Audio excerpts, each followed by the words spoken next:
Question है कि द्विघात बहुपद x square plus 7x plus 10 के शून्य ज्ञात कीजिए। यानी इस क्वेश्चन में एक सवाल ये किया कि द्विघात जो बहुपद ये दिया हुआ है इसके शून्य ज्ञात करना है। यानी हमें क्या करना है, शून्य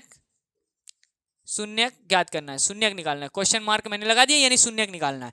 दूसरा क्या करना है, शून्य को जो शून्यक होगा उसका शून्यकों गुणांकों के बीच के संबंध की सत्यता की जांच करनी है। अब देखो कैसे करते हैं। सबसे पहले तो शून्यक निकालना है, शून्यक होगा तभी तो शून्यक के गुणनखंड होंगे और उसका तो शून्यक क्या करना है, ये गुणनखंड इसको बहुपद को लिखते हैं। पहले यहाँ पे लिख लेते हैं कि x square plus 7x plus 10। अब इसका क्या करना है कि ये तो हमारे पास बहुपद है, बहुपद का सबसे पहले इसका शून्यक निकालने के लिए एक चीज क्लियर कर लीजिए कि बहुपद का जो शून्यक निकाला जाता है वो कैसे निकाला जाता है। तो जब बहुपद का गुणनखंड कर देंगे तो x की वैल्यू आ जाएगी, उसी को उस बहुपद का गुणनखंड कहा जाता है। तो यहाँ पे क्या हुआ, इस बहुपद का क्या करेंगे, गुणनखंड करेंगे। गुणनखंड करेंगे तो इसका क्या होगा कि एक्स स्क्वायर प्लस 7 को तोड़ देंगे। किस तरीके से तोड़ेंगे, एक्स स्क्वायर प्लस 7 की जगह पे छोड़ दिए हैं, अभी इसको तोड़ना है, एक्स को लिख दिए हैं, प्लस है, फिर उसके बाद 10 है। अब इस 7 को किस तरीके से तोड़ा जाए, तो अब इसका रूल नियम होता है। तो सबसे पहली चीज इसको तोड़ने के लिए हमने पहले वीडियो में हमने समझाया है, बताया है कि किस तरीके से तोड़ा जाता है। हाँ, दो शर्त इंपॉर्टेंट है, उसको बता दे रहे हैं कि जो यहाँ पे 7 है, यहाँ पे जोड़ने या घटाने के बाद 7 ही आना चाहिए और उन दोनों का मल्टीप्लाई करने के बाद 10 आना चाहिए। तो यानी हम अगर देखें तो हमारे पास 5 प्लस 2 अगर लिख दिया जाए तो मुझे लगता है कि 5 और 2 जोड़ने के बाद 7 आएगा और 5 का 2 में मल्टीप्लाई करने के बाद यानी 5 दूनी 10 आ जाएगा। यही होना चाहिए, इसका मतलब ये सही है। अब बहुत लोग कहेंगे दूसरा क्या तरीका है, दूसरा ये भी है कि कोई कह सकता है कि भाई 4 प्लस 3 कर दीजिए तब भी 7 हो रहा है। तो ऐसा नहीं करना, क्योंकि 7 3 10 तो सॉरी 4 और 3 मिलाकर के जोड़ करके 7 तो हो जाएगा, लेकिन 4 का 3 में गुणा करेंगे तो 4 3 12 हो जाएगा, वो 10 नहीं आएगा। इसलिए ये चीज इसको फॉलो नहीं करती, तो इसको हटा देंगे। तो यहाँ पे 5 प्लस 2, ठीक है। अब यहाँ पे क्या करेंगे, इसका गुणनखंड कैसे करेंगे कि देखते हैं। ये एक स्टेप हो गया। अब x का स्क्वायर लगा करके नीचे लिखेंगे, ये प्लस है, प्लस 5 का x का मल्टीप्लाई दोनों में करना है। तो 5 के भी साथ x जाएगा और 2 के भी साथ x जाएगा। मैं थोड़ा फास्ट कर रहा हूँ। फिर उसके बाद प्लस 10 है, फिर उसके बाद क्या होगा, बराबर होगा और x इसमें और इसमें, यानी इसमें और ये इन दोनों में जो कॉमन है कॉमन ले लिया जाए। तो यहाँ पे सेम चीज कॉमन यानी सेम चीज, तो इसमें एक x और यहाँ पे x, ये कॉमन हो जाएगा। x स्क्वायर कॉमन नहीं हो रहा, x कॉमन हो रहा। तो अगर x कॉमन ले रहे हैं तो इसमें का एक x यहाँ पे बच गया और ये प्लस है, प्लस होगा, ये x निकल गया, यानी ये 5 यहाँ पे। अब यहाँ पे क्या होगा, प्लस। अब यहाँ पे इन दोनों में देखिए क्या कॉमन है, इन दोनों में, तो इन दोनों में अगर देखा जाए तो x तो है यहाँ पे x नहीं है, इसलिए x सेम नहीं है, x नहीं मिलेगा। यानी 2 है, यहाँ पे 2 है, हाँ 2 है। कैसे 2 है कि देखिए 10 को अगर तोड़ दिया जाए तो 5 गुणे 2 हो जाएगा, यानी ये 2 इसमें भी मिल गया और इसमें भी मिल गया। इसलिए 2 को अगर कॉमन लिया जाए तो यहाँ पे सिर्फ x बचेगा और इस वाले में ये तो प्लस है ही, और यहाँ पे 10 में से 2 कॉमन लिया जाए, देखिए ये 10 है, इस 10 को तोड़ा गया तो ये 2 क्या किया गया, कॉमन लिया गया यहाँ पे, तो ये 5 बच जाएगा। यानी जब इसको खोलेंगे 2x आ जाएगा और 2 5 10, यानी समझाने के लिए कि वही आ रहा है, तो ये हो जाएगा। यानी 2 इसमें से निकाले, इसमें से। अब यहाँ पे क्या करना है कि ये दोनों क्या है, सेम है, इन दोनों को कॉमन ले लेना है। यानी अगर x प्लस 5 यहाँ से उठा करके अलग ब्रैकेट में रख लिया जाए, इसको कॉमन ले लिया जाए, तो दूसरे ब्रैकेट में x बचेगा। फिजिकली एकदम समझिए दिमाग से। तो फिर उसके बाद ये भी कॉमन आ गया, 1 और 1 दोनों सेम है, इन दोनों को कॉमन लिया गया, तो ये प्लस के इस पार वाले में ये पूरा तो कॉमन हो गया, तो x बचा और यहाँ पे ये पूरा कॉमन हो गया तो 2 बचा। यानी अब इनको मिटा दिया जाए तो ये हमारे पास क्या हुआ कि x प्लस 5 कॉमन हुआ और यहाँ पे x, ये जब कॉमन लिया गया तो x बच गया और प्लस 2 बच गया, ये कॉमन हो गया। तो यहाँ पे हमारे पास क्या आ गया, x प्लस 5 और x प्लस 2। तो इसने कहा कि शून्य ज्ञात कीजिए। तो अब शून्य क्या करना है कि जब बहुपद होता है तो इसको क्या करते हैं कि x प्लस 5 बराबर 0, और यहाँ पे क्या करना है x प्लस 2 बराबर 0। जब इसको करना होगा तो x बराबर -5, क्योंकि 5 बराबर के उस पार जाएगा तो -5, और दूसरा वाला आ जाएगा x बराबर -2, यानी ये -2 और -5 क्या है, इस बहुपद के शून्यक हैं।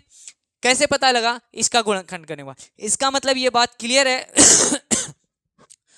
ये बात क्लियर है कि अगर जब भी गुणनखंड, जब भी हमारे पास बहुपद हो और वो कहे कि शून्यक ज्ञात कीजिए, तो हम उसका गुणनखंड करने के बाद, जब गुणनखंड करने के बाद जब x की वैल्यू निकालेंगे तो वही उसका क्या होगा, शून्यक होगा। तो हम ये कह सकते हैं कि इसका शून्यक, इसने कहा था कि ज्ञात कीजिए, तो हम कह सकते हैं कि इसका शून्यक कितना है, -5 है और -2 है।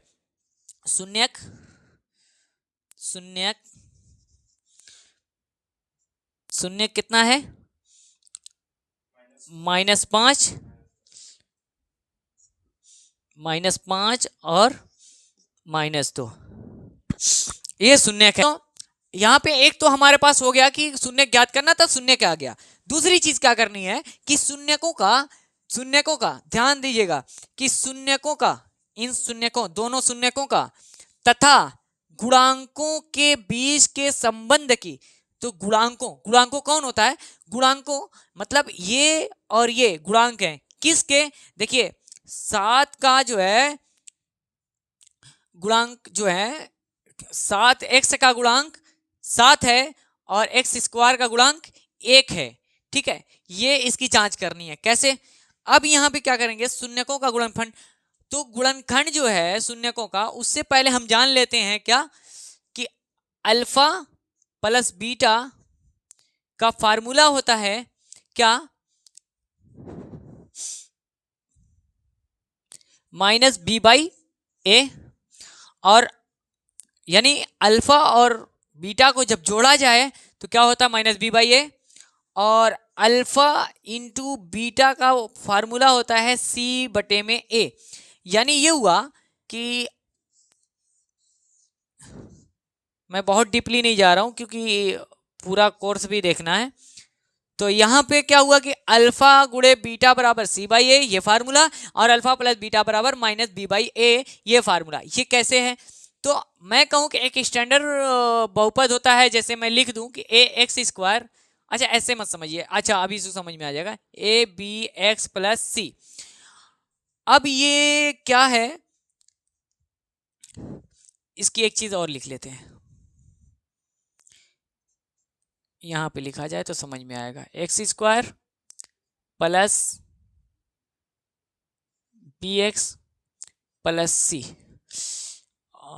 अगर इसको लिख दिया जाए x² + 7x + 10, यानी ये इसके बराबर, ये इसके, यहाँ पे 1 अगर होगा तो ये इसके। तो इसी तरीके से है, यहाँ पे देखते हैं कि ये क्या है, ax² + bx + c।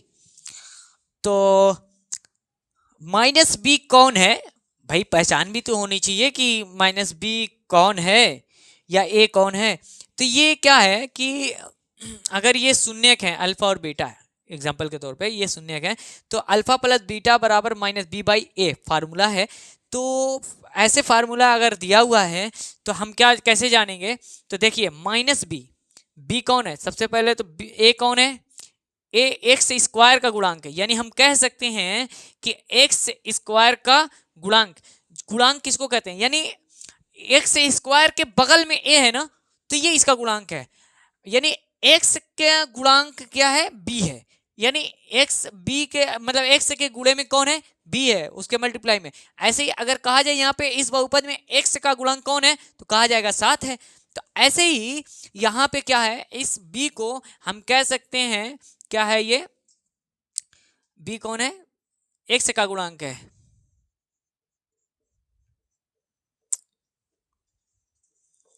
और यहाँ पे माइनस है तो माइनस रहेगा, माइनस एक्स का गुणांक।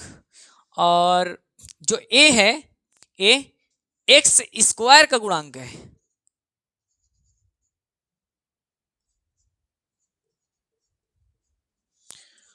ठीक, एक गुणा होता है गुणांक, गुणांक मतलब मैंने बता दिया कि उसकी जस्ट बगल में जो गुणा है, गुणे में बी है, वही है उसका गुणांक। तो यानी ये ए जो है एक्स स्क्वायर का गुणांक है। ऐसे ही ये सी जो है,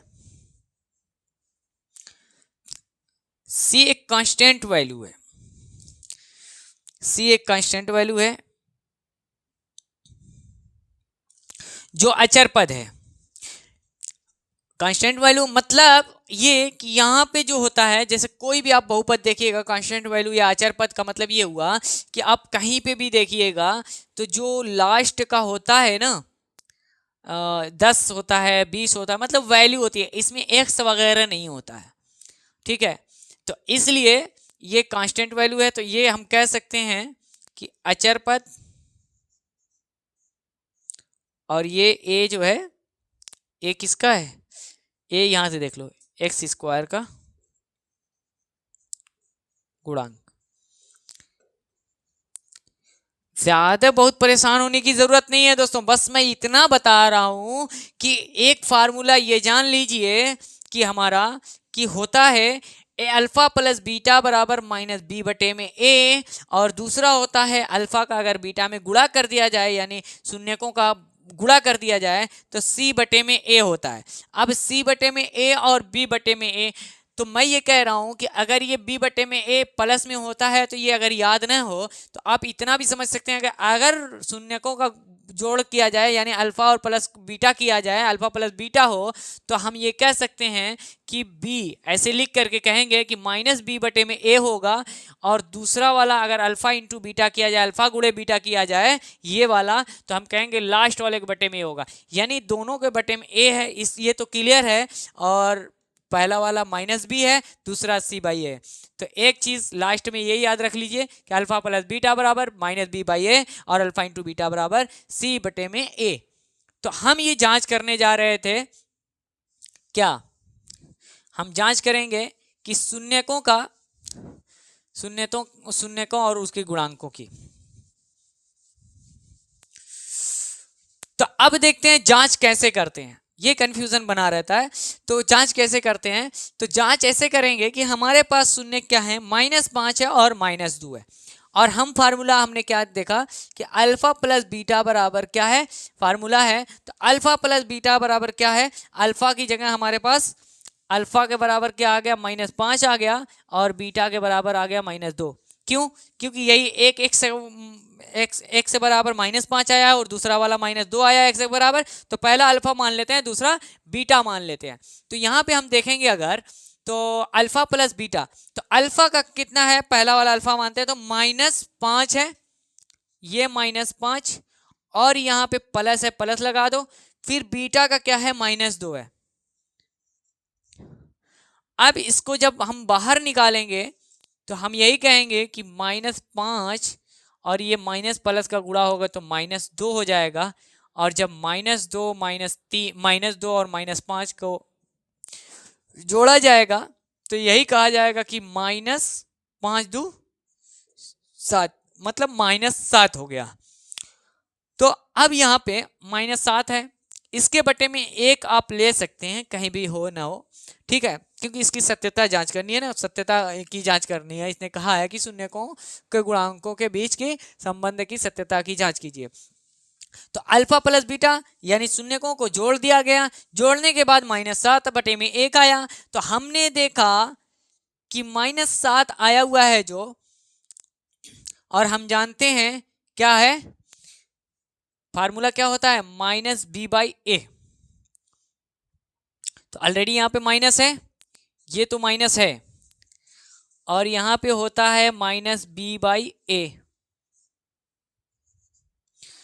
इसको ऐसे कर लेते हैं, सुनिए, सॉरी -7 बटे में 1, तो उसके हिसाब से अब देखते हैं इसमें कि ये किसका गुणांक है, ये जो 7 है ये किसका गुणांक है, 7 इस बहुपद में कहीं है, हाँ है यहाँ पे, ये किसका गुणांक है 7, x का गुणांक है।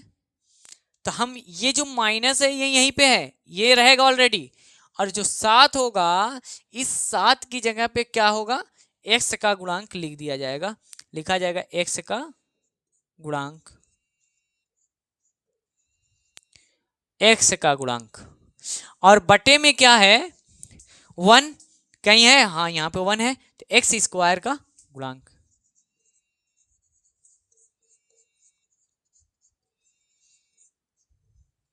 एक्स स्क्वायर का गुणांक, ये हमारी सत्यता की जांच होगी, यानी इन दोनों को जब जोड़ा गया तो ये पता लग गया कि ये वही फार्मूला आ रहा है जो अल्फा प्लस बीटा बराबर इसके बराबर वही आ गया कि माइनस बी बाई ए जो आया था।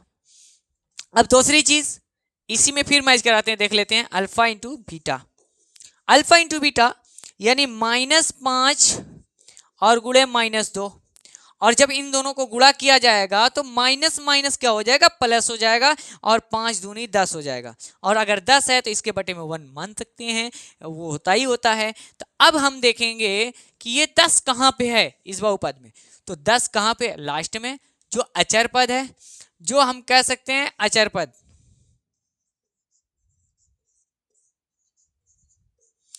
और बटे में क्या है, एक है 1 है, जो यहाँ पे है वही ये भी है, ये जो ए होगा वही ये भी होगा, तो यहाँ पे भी 1 है, एक्स स्क्वायर का गुणांक।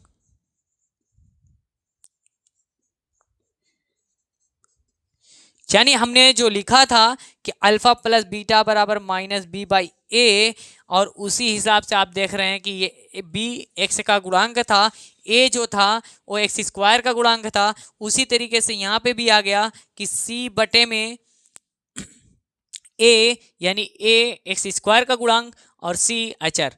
तो इस चीज़ को लगाएं और समझें तो ऑटोमेटिक आपको समझ में आएगा